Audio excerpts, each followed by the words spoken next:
पंवार या परमार राजपूत भारत के प्राचीन और वीर क्षत्रिय वंशों में से एक माने जाते हैं।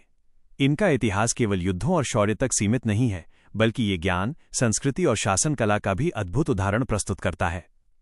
यह वंश भारतीय इतिहास में अपनी विशेष पहचान रखता है। उत्पत्ति: पंवार राजपूतों को अग्निवंशी क्षत्रिय माना जाता है। प्राचीन मान्यताओं के अनुसार इनकी उत्पत्ति माउंट आबू पर महर्षि वशिष्ठ द्वारा किए गए यज्ञ से हुई थी।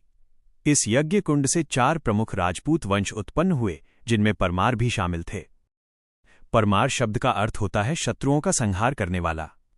ये नाम ही इनके स्वभाव और वीरता को दर्शाता है। वंश का उदय 8वीं शताब्दी में उपेंद्र, जिन्हें कृष्णराज भी कहा जाता है, परमार वंश के संस्थापक माने जाते हैं। उन्होंने मालवा क्षेत्र में इस वंश की नींव रखी। धीरे धीरे ये वंश शक्तिशाली होता गया और धार नगरी को अपनी राजधानी बनाया गया। धार उस समय केवल एक राजनीतिक केंद्र ही नहीं, बल्कि शिक्षा और संस्कृति का भी प्रमुख स्थान बन गया था। एक कहावत भी प्रचलित थी, जहां पंवार वहां धार, जहां धार वहां पंवार। विस्तार: समय के साथ पंवार राजपूतों का विस्तार मालवा से निकलकर राजस्थान, मध्य प्रदेश, गुजरात और उत्तराखंड तक फैल गया। गढ़वाल के पंवार शासक भी इसी वंश से माने जाते हैं। इनकी वीरता और प्रशासनिक क्षमता के कारण इन्होंने विभिन्न क्षेत्रों में अपनी सत्ता स्थापित की और स्थानीय समाज में गहरा प्रभाव छोड़ा। कुलदेवी और आस्था: पंवार राजपूतों की कुलदेवी मां कालिका मानी जाती हैं, जिनकी विशेष पूजा धार क्षेत्र में होती है।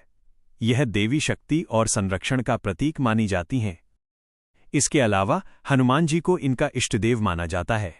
युद्ध में जाने से पहले हनुमान जी की पूजा करना एक परंपरा रही है।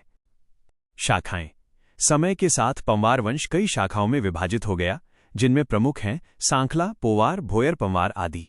ये शाखाएं अलग अलग क्षेत्रों में जाकर बस गईं और अपनी अपनी पहचान बनाई। स्वर्णकाल - राजा भोज: पंवार वंश का सबसे गौरवशाली समय